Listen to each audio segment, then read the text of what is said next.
Hello students, welcome to our YouTube channel. आज के video में हम इलेक्ट्रोकन्वल्सिव थेरेपी डिस्कस करने वाले हैं, जिसे शॉर्ट फॉर्म में ईसीटी भी कहा जाता है।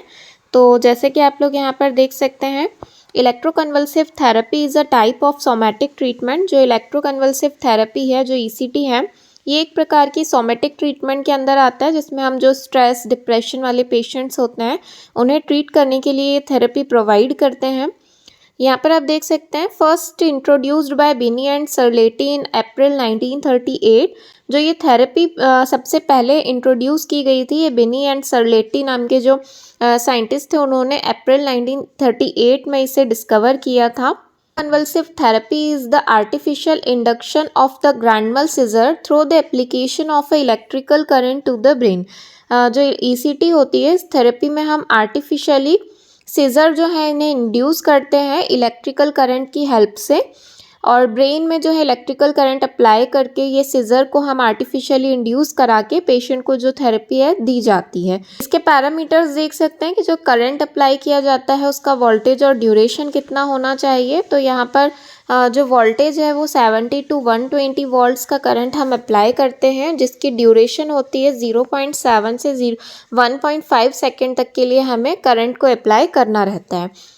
टाइप ऑफ सीजर यहाँ पर देख सकते हैं, जैसा कि हमने देखा ग्रैंड mal सीजर हम जो है इंड्यूस करके पेशेंट को यहाँ पर जो थेरेपी है वो प्रोवाइड कर रहे हैं। तो यहाँ पर जो ग्रैंड mal सीजर है, इसमें 2 फेजेस होते हैं, एक टॉनिक फेज होता है और एक क्लॉनिक फेज होता है। तो जो टॉनिक फेज है वो 10 से 15 सेकेंड का होता है, क्लॉनिक फेज जो है वो 30 से 60 सेकेंड का होता है। टॉनिक फेज में जो है जो पेशेंट रहेगा उसकी बॉडी में स्टिफनेस होती है इतनी देर के लिए, 10 से 15 सेकेंड के लिए जो बॉडी रहेगी वो बहुत स्टिफ हो जाएगी, तो उसे टॉनिक फेज कहा जाता है। और जब पेशेंट की बॉडी में स्टिफनेस के बाद कुछ जर्किंग मूवमेंट आने लगते हैं कुछ सेकंड के लिए, 30 to 60 सेकंड के लिए, तो उस फेज को क्लॉनिक फेज कहा गया है। तो ग्रैंड mal सीजर के जो है 2 फेजेस रहते हैं, टॉनिक फेज और क्लॉनिक फेज, ये चीज़ आप लोगों को याद रखनी है। उसके बाद टाइप ऑफ ईसीटी देख लेते हैं। 2 टाइप की ईसीटी प्रोवाइड की जाती है, एक होती है डायरेक्ट ईसीटी और एक होती है मॉडिफाइड ईसीटी। जो डायरेक्ट ईसीटी है ये अब यूज़ में नहीं ली जाती है, पहले के टाइम में ऐसा किया जाता था कि बिना एनेस्थेशिया और बिना मस्कुलर रिलैक्सेशन दिए पेशेंट को हम ईसीटी प्रोवाइड कर देते थे। बट अब ये जो है करंट में ये यूज़ नहीं होती है डायरेक्ट ईसीटी। अब जो है हम लोग यूज़ करते हैं वो मॉडिफाइड ईसीटी यूज़ की जाती है, जिसमें हम पहले पेशेंट को मसल रिलैक्सेंट और एनेस्थेशिया देने के बाद ही पेशेंट को ईसीटी अप्लाई करते हैं। तो यहाँ पर आप देख सकते हैं, ECT is modified drug induced muscular relaxation and general anaesthesia. General anaesthesia और मस्कुलर रिलैक्सेशन के द्वारा ईसीटी प्रोवाइड की जाती है। फिर उसके बाद यहाँ पर देख लेते हैं एप्लीकेशन ऑफ इलेक्ट्रोड्स, किस तरीके से जो है इलेक्ट्रोड्स को हम अप्लाई करते हैं पेशेंट के ऊपर। तो जो 2 टाइप से इसे अप्लाई किया जाता है, या तो हम बाईलेटरल ईसीटी प्रोवाइड कर सकते हैं या फिर यूनिलैटरल। बाईलेटरल में हम क्या करते हैं, जो इलेक्ट्रोड्स होती हैं, इस तरीके की जो इलेक्ट्रोड्स रहती हैं वो बायलैटरली हम जो है पेशेंट के हेड में अप्लाई करते हैं। यहाँ पर दिया गया है, each electrode is placed 2.5 to 4 centimetre या फिर 1 to 1.5 inch above the midpoint on a line joining the targus of the ear and the lateral canthus of the eye। तो यहाँ पर जो हम इलेक्ट्रोड्स को अप्लाई करेंगे वो जो यहाँ पर आप देख सकते हैं लेटरल कैंथस ऑफ आई वाला पोर्शन रहेगा, उसका जो है 2.5 से 4 सेंटीमीटर अबव हमें उसे प्लेस करना है। इसे आप इमेज में देख के समझ सकते हैं। तो यहाँ पर आप इमेज में देख के समझ सकते हैं, इस तरीके से जो है जो 2.3 सेंटीमीटर अबव हमें यहाँ पर जो है इलेक्ट्रोड को प्लेस करना है। जो इनर कैंथस ऑफ आई है उससे यहाँ पर इस तरीके से मेज़रमेंट करेंगे, और यहाँ पर हमें जो आप लोग देख सकते हैं इमेज में, इस तरीके से हमें अप्लाई करना है। बाईलेटरल में हम दोनों ही साइड पर अप्लाई करते हैं इलेक्ट्रोड्स को दोनों, एंड यूनिलेटरल में हम यहाँ पर देख सकते हैं electrodes are placed only on one side of head, usually non dominant side, जैसा कि दिया गया है राइट साइड ऑफ हेड इन अ राइट हैंडेड इंडिविजुअल।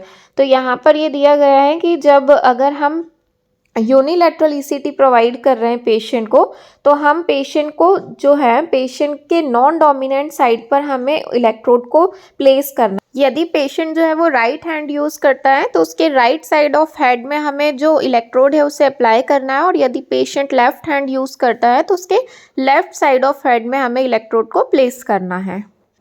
तो यहाँ पर दो तरीके से हम इलेक्ट्रोड्स को अप्लाई कर सकते हैं, बाईलेटरली और या फिर यूनिलेटरली। उसके बाद इंडिकेशंस देख लेते हैं कि कौन कौन सी कंडीशन में हमें पेशेंट को ईसीटी देना है। तो यदि मेजर डिप्रेशन वाला पेशेंट है तो उस कंडीशन में हम ईसीटी दे सकते हैं। ये जो है इसका मतलब मेन रीज़न है मेजर डिप्रेशन। अगर कॉम्पिटिटिव एग्ज़ाम की भी आप प्रिपरेशन कर रहे हैं और कुछ ऑप्शंस दे दिए जाते हैं कि ईसीटी का जो मेन इंडिकेशन है वो क्या है, और ऑप्शन में अगर मेजर डिप्रेशन या डिप्रेशन है तो आपको फर्स्ट आंसर वही करना है। इसका जो मेन इंडिकेशन है वो मेजर डिप्रेशन ही है। उसके बाद यदि सीवियर कैटाटोनिया है पेशेंट को, स्टूपर वाली कंडीशन है, कैटाटोनिया है तो उसमें दे सकते हैं। साइकोसिस है पेशेंट को, सीवियर साइकोसिस में दे सकते हैं, या फिर ऑर्गेनिक मेंटल डिसऑर्डर है तो उस कंडीशन में भी हम पेशेंट को ईसीटी दे सकते हैं। कॉन्ट्रा इंडिकेशन मतलब किस कंडीशन में हमें ईसीटी पेशेंट को नहीं प्रोवाइड करना है। तो यहाँ पर अगर पेशेंट का इंट्राक्रेनियल प्रेशर इंक्रीज है, रेज्ड आ रहा है तो उस कंडीशन में नहीं देंगे। सेरेब्रल एन्यूरिज्म हुआ है या सेरेब्रल हेमरेज हुआ है पेशेंट को तो उस कंडीशन में भी नहीं देना है। ब्रेन ट्यूमर वाले पेशेंट को नहीं देना है। एक्यूट मायोकार्डियल इन्फेक्शन वाली कंडीशन में पेशेंट को नहीं देंगे। कंजस्टिव हार्ट फेलियर या रेटाइनल डिटैचमेंट के पेशेंट्स हैं तो इस कंडीशन में हमें पेशेंट को ईसीटी प्रोवाइड नहीं करना है। साइड इफ़ेक्ट्स देख लेते हैं कि ईसीटी की वजह से क्या क्या साइड इफ़ेक्ट्स हमें पेशेंट में देखने को मिल सकते हैं। तो मेमोरी इम्पेयरमेंट देखने को मिल सकता है।